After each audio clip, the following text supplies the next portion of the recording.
राम राम जी, राम राम। कार्तिक मास भगवान विष्णु को अत्यंत प्रिय है, जो शुरू होया हुआ है। कार्तिक मास में जल्दी ब्रह्म मुहूर्त में उठकर जो व्यक्ति स्नान करता है वह अत्यंत पुण्य का भागी होता है। और नहाने वाले पानी में अगर थोड़ा सा गंगा जल मिला लिया जाए तो घर पर ही गंगा स्नान हो जाता है। कार्तिक मास में श्रीमद् भागवत गीता, कार्तिक महात्म, पूजा पाठ, जप तप ध्यान आदि करने से अत्यंत गुणा फल मिलता है। इसमें तुलसी पूजन का विशेष महत्व बताया गया है और दीपदान का भी विशेष महत्व बताया गया है। बोलो विष्णु भगवान की जय। कार्तिक महात्म्य का 30वां अध्याय शुरू। राजा पृथु कहते हैं, हे नारद जी, विषम पंचक व्रत कैसे प्रसिद्ध हुआ? तब नारद जी कहने लगे, हे राजा पृथु, यह व्रत कैसे सिद्ध हुआ सो सुनो। श्री कृष्ण ने भीष्म को इस व्रत का वृतांत कहा और भीष्म ने इस व्रत को किया। इससे यह भीष्म पंचक व्रत कहलाया। जब पांडवों ने श्री कृष्ण को दूत बनाकर दुर्योधन के पास भेजा तो विदुर जी के पास आए। विदुर जी ने उनका बड़ा सत्कार किया, क्योंकि भगवान तो प्रेम से प्रसन्न होते हैं। धन और शूरवीरता और पांडित्य इनको नहीं देखते। जिस भगवान के पलक के इशारे से यह सारा संसार निर्मित और पोषित होता है और अंत में नाश को प्राप्त होता है, देवता लोग भी जिनको जानने में असमर्थ है, वही भगवान अपने भक्त कुंती के पुत्रों का कार्य करने के लिए दूत बनकर आए। तब भीष्म जी उनका आगमन सुनकर उनसे मिलने आए। भीष्म जी का आगमन सुनकर श्री कृष्ण ने उनको नमस्कार किया। फिर भीष्म जी कहने लगे कि हे भगवान, आप त्रिलोकी के नाथ है, ब्रह्मादिक देवता भी आपकी माया को नहीं जानते, वही आप पांडवों के दूत बनकर आए हो। ऐसा पांडवों के पास क्या वशीकरण मंत्र है जिसके प्रभाव से आप उनके इतने वशीभूत हो गए?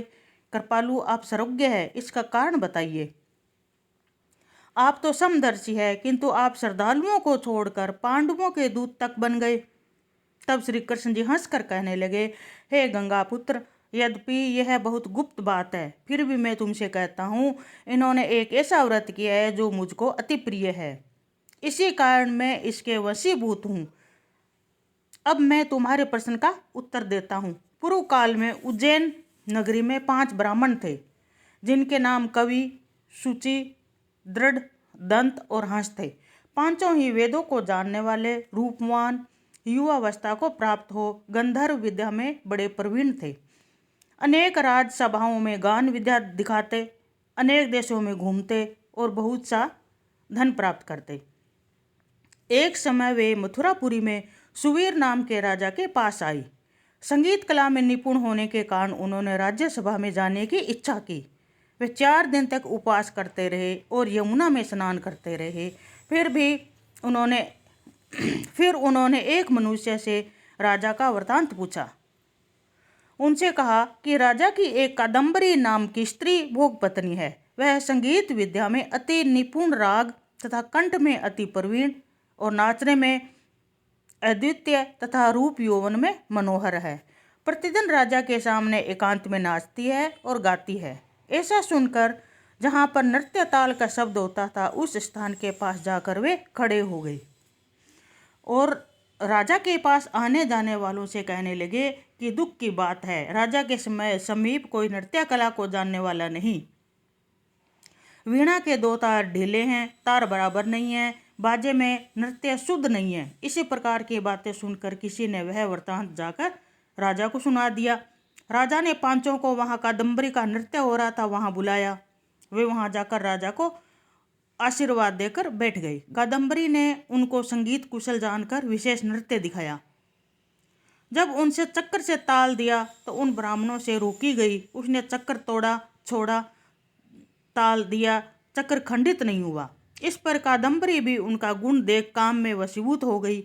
राजा के उठने पर वह ब्राह्मण भी दुखित हो बाहर आए और कादम्बरी भी लज्जित, काम वशीभूत घर के अंदर उदासीन होकर रह गई। फिर चोरी से एक सखी को ब्राह्मणों के पास भेजा और उनको यह संदेश दिया कि तुम पांचों में से पांचों एक एक प्रतिदिन आकर मुझको एकांत में अपनी अपनी विद्या और गुण दिखाओ। ग्राम से दूर उत्तरी कोण में यमुना के तट पर जन रहित लता सहित एक अनंत नामक तीर्थ है। वहाँ पर पांचों में से एक एक करके आना, मैं भी वहाँ पर जाऊंगी और वीणा राग की कुशलता दिखाऊंगी। इस प्रकार तुम भी क्रम से अपना अपना गुण दिखाना। वह सखी ऐसा कहकर चली गई।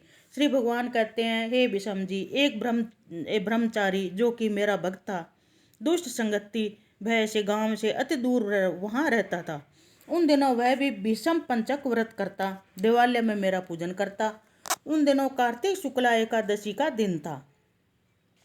तब उन ब्राह्मणों में से कवि नाम वाला ब्राह्मण वहां आया और कादम्बरी भी वहां मुनि के साथ पहुंच गई।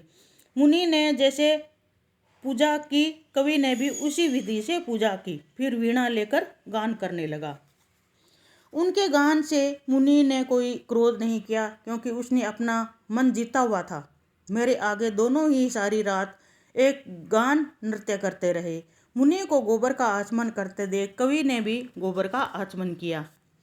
प्रातःकाल होते ही कादम्बरी राजा के पास गई। मुनि संगति से उसके सब पाप नष्ट हो गए थे। द्वादशी के दिन कवि अपना सब धन दान करके विरक्त हो गया। दूसरे दिन सूची आया। उसने भी उसी तरह मुनि को देखकर हमारा पूजन किया और रात भर कादम्बरी के साथ नाच किया और गान करता रहा। मुनि को गोमूत्र का आचमन लेते देख उसने भी गोमूत्र का आचमन किया और प्रातः समय अपना सब धन आदि देकर वह भी विरक्त हो गया और कहने लगा, जिस तरह कादम्बरी का नृत्य, गान और रूप देखकर मुनि का मन विचलित नहीं हुआ, उसी प्रकार अपने मन को वश में रखना चाहिए। इस प्रकार त्रयोदशी के दिन कादम्बरी को देखने के लिए दृढ़ नाम वाला ब्राह्मण आया। उसने भी सब वैसा ही किया। प्रातः समय मुनि की तरह गौ का दुग्ध पीकर वैराग्य को प्राप्त होकर दंत नाम वाला ब्राह्मण आया। उस प्रकार सब क्रिया करता हो मुनि से बचे हुए घी को पीकर शुद्ध चित्त होकर विरक्त हो गया। पूर्णमासी को हंस नामक ब्राह्मण आया। उसने भी मुनि को देखकर नमस्कार किया। ऐसे हंस नामी उस ब्राह्मण ने सत्संग से हमारी पूजा की और मुनि के बचे हुए दही को खाकर विरक्त हो गया। धन आदि देखकर तीर्थ यात्रा को चला गया। राजा ने कादम्बरी का मंदिर में जाना सुनकर उसको मकान में बंद कर दिया। फिर वह मंदिर में नहीं जा सकी। हमारे सामने कार्तिक में गायन करने से कादम्बरी द्रौपदी हुई और हंस नाम का ब्राह्मण कार्तिक के महीने में आंवले के नीचे श्राद्ध करने से युधिष्ठिर हुआ। एकादशी के दिन जागरण करने से कवि नाम का ब्राह्मण अर्जुन हुआ। सुचि सहदेव और दंत नकुल हुआ। महापराक्रमी दृढ़ भीमसेन हुआ। इस व्रत के प्रभाव से ही हम इनके वशीभूत हैं। अब तुम्हारे इस व्रत के करने से यह व्रत पंचक कहलाएगा। जो कोई मथुरा में इस व्रत को करेगा उसको हम स्वर्गलोक, ब्रह्मलोक, विष्णुलोक और वैकुंठ लोक देते हैं। नारद जी कहते हैं, इस व्रत का वृतांत सुनकर भीष्म जी अति प्रसन्न हुए। सदैव वर्ष के वर्ष इस व्रत को करते रहे। इस प्रकार इस व्रत का नाम भीष्म पंचक हुआ। जिस प्रकार भीष्म जी बाणों की शैया पर पड़े थे, तब भगवान कृष्ण उनके सम्मुख आए और जब तक देह का त्याग नहीं किया उनके सामने खड़े रहे। सारी रात भगवान के भजन और गायन भगवान को जगाते रहे।